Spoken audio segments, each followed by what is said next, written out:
Of all sins, pride seems most deeply embedded in the very heart of man.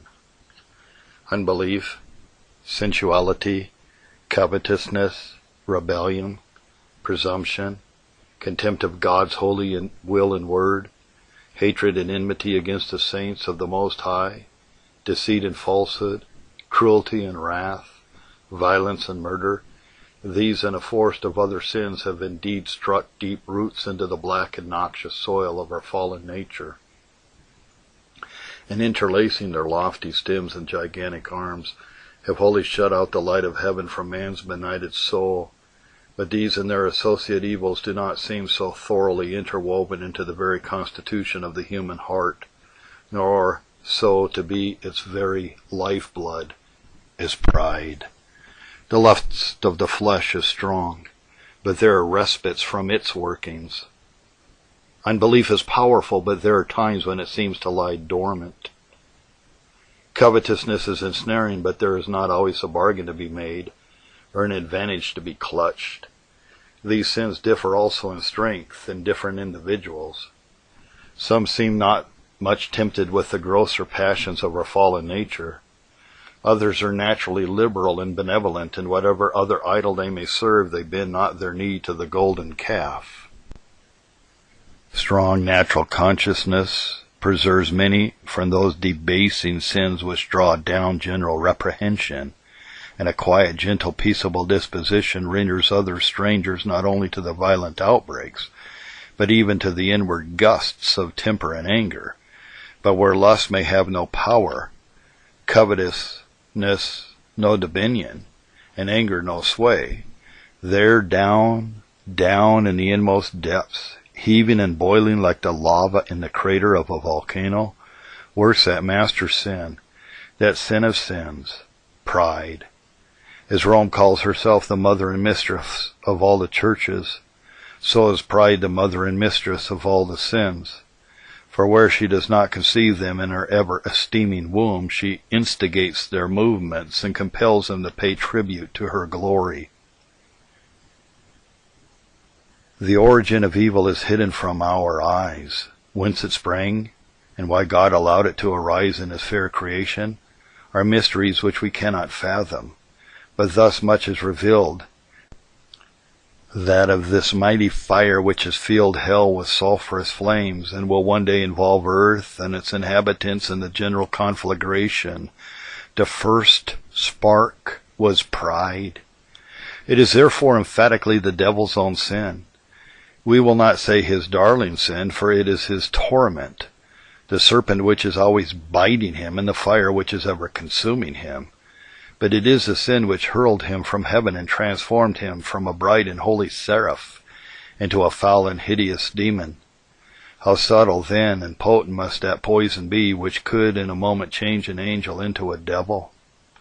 How black in nature, how concentrated in virulence that venom, one drop of which could utterly deface the image of God and myriads of bright spirits before the throne and degrade them into monsters of uncleanness and malignity. Be it then borne in mind that the same identical sin which wrought such fearful effects in the courts of heaven was introduced by the tempter into paradise. You shall be as gods was the lying declaration of the father of lies. When that declaration was believed, and an entrance thus made into Eve's heart, through that gap rushed in pride, lust, and sinful ambition. The fruit of the forbidden tree was pleasant to the eyes. There was food for lust. It was a tree to be desired to make them wise. There was a bait for pride. They would be as gods. There was a temptation to sinful ambition. The woman tempted the man as the serpent had tempted the woman, and thus by one man's sin entered into the world, and death by sin.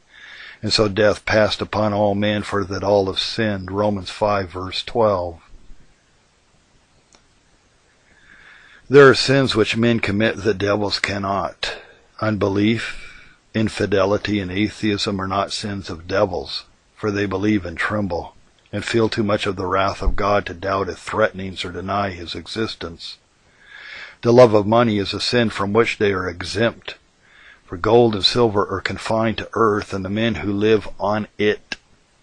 The lust of the flesh and all their bearings, whether gluttony, drunkenness, or sensuality, belong only to those who inhabit tabernacles of clay. But pride, malignity, falsehood, enmity, murder, deceitfulness, and all those sins of which spirits are capable in these crimes, devils as much exceed men as an angelic nature exceeds in depth, power, and capacity a human one. The eye of man sees, for the most part, only the grosser offenses against morality. It takes little or no cognizance of internal sins. Thus a man may be admired as a pattern of consistency because free from the outbreaks of fleshly and more human sins, while his heart is open to God's heart-searching eye may be full of pride, malignity, enmity, and murder, the sins of devils. Such were the scribes and Pharisees of old, models of correctness outwardly, but fins of malice inwardly. So fearful were these holy beings of outward defilement that they would not enter into Pilate's judgment hall when at the same moment their hearts were plotting the greatest crime that earth ever witnessed, the crucifixion of the Son of God. All sin must from its very nature be unspeakably hateful to the Holy One of Israel. It not only affronts his divine majesty and his high treason against his authority and glory, but it is abhorrent to his intrinsic purity and holiness.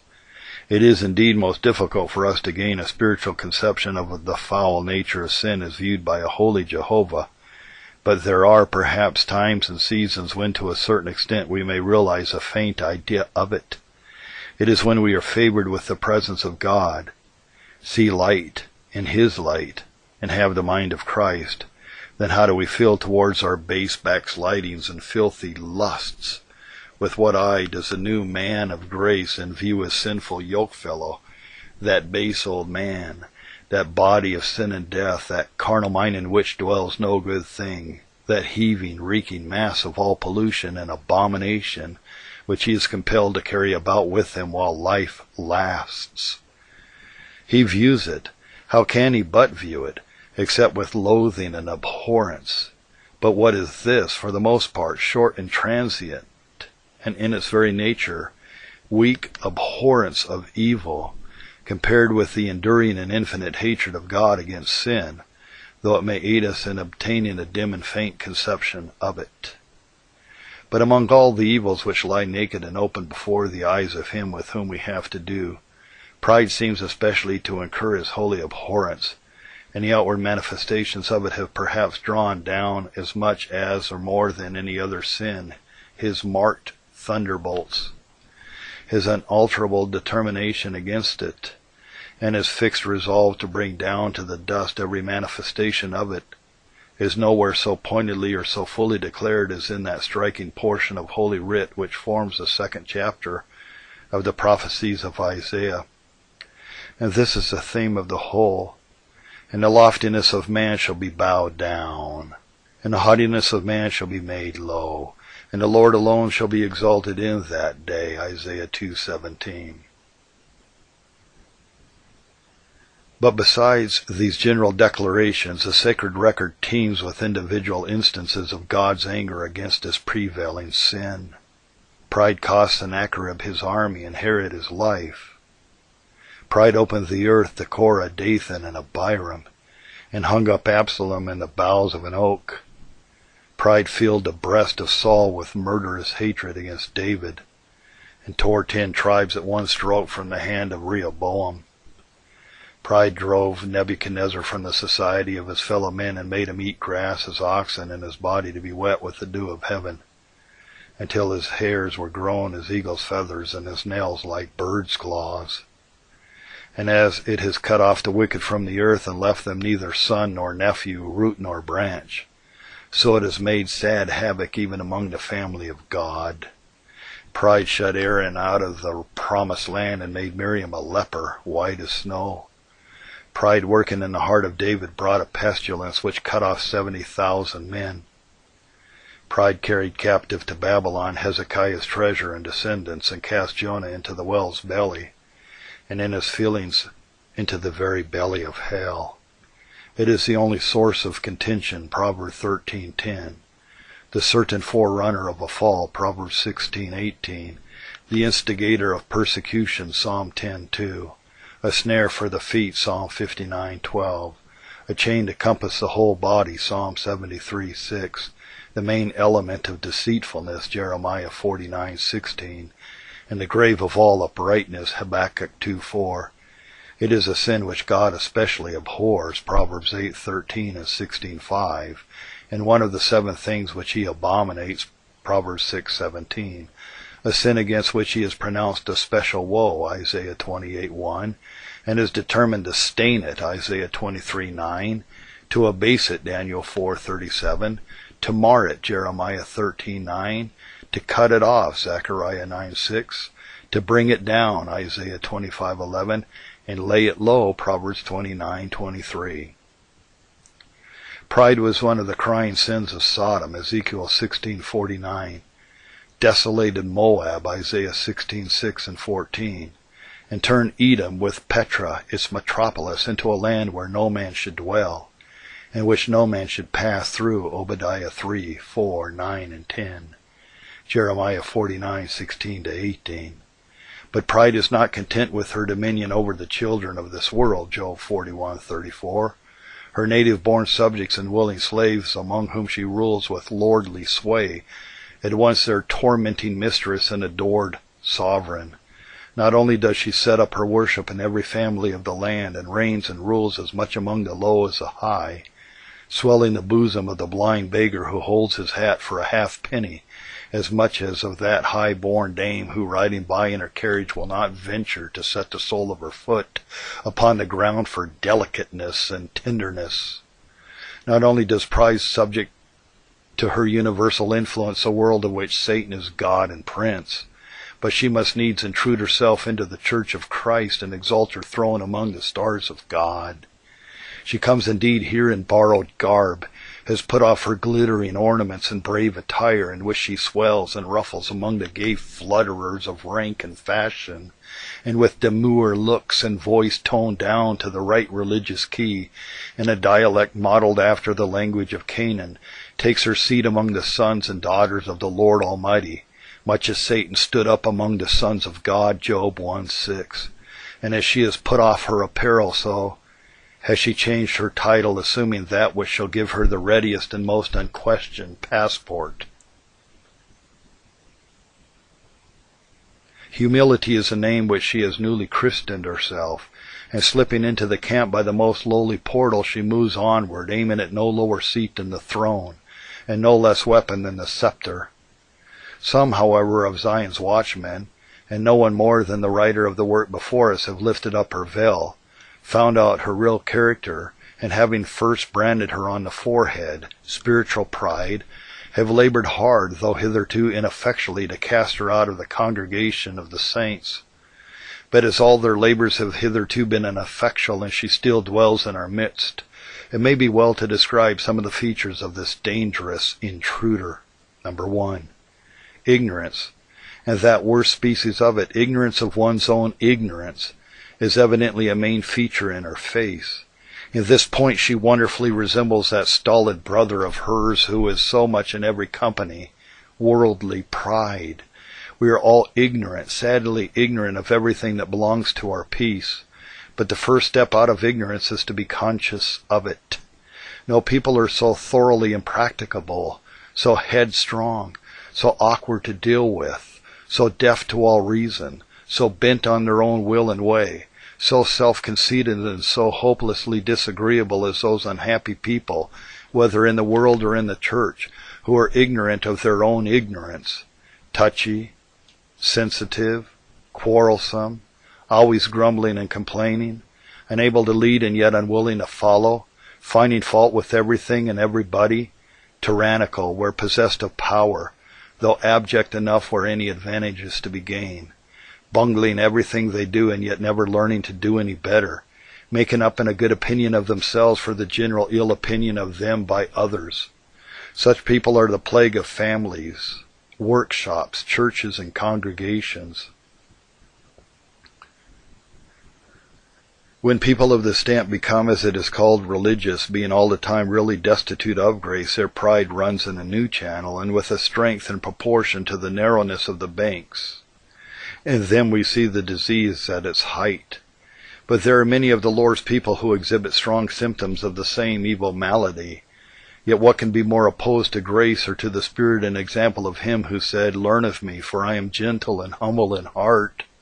Where the true light shines into the soul, there is a discovery of the greatness and majesty of God, of his holiness, purity, power, and glory. And with this there is a corresponding discovery of our own nothingness, insignificance, sinfulness, and utter worthlessness.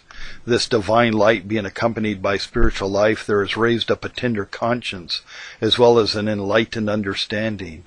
Thus is produced self-abasement, which every fresh discovery of the holiness of God and of our own vileness deepens and strengthens. This lays a foundation for true humility. And when God's mercy meets man's misery and Christ is revealed to the soul, it cannot too much abase itself before his blessed majesty, nor lie low enough in the dust of self-loathing and self-abhorrence. Humility is the daughter of grace, as pride is the child of ignorance. Number 2. Another marked feature in this impostress is her self-deceptiveness. She may not succeed in deceiving others, but she rarely fails in deceiving herself. Thus she usually hides her real character most from those who are under her special influence. They are patterns of humility externally to others, and patterns of humility internally to themselves. Sweet is the incense which regales their nostrils from the admiration of others, but sweeter far is the odor of their own admiration of themselves. Other sins are not so self-deceptive, so self-blinding, so self-bewitching. Sensual thoughts, blasphemous or rebellious imaginations, anger, carnality, prayerlessness, deadness, coldness, unbelief, these and similar sins wound the conscience and are therefore at once detected as essentially evil.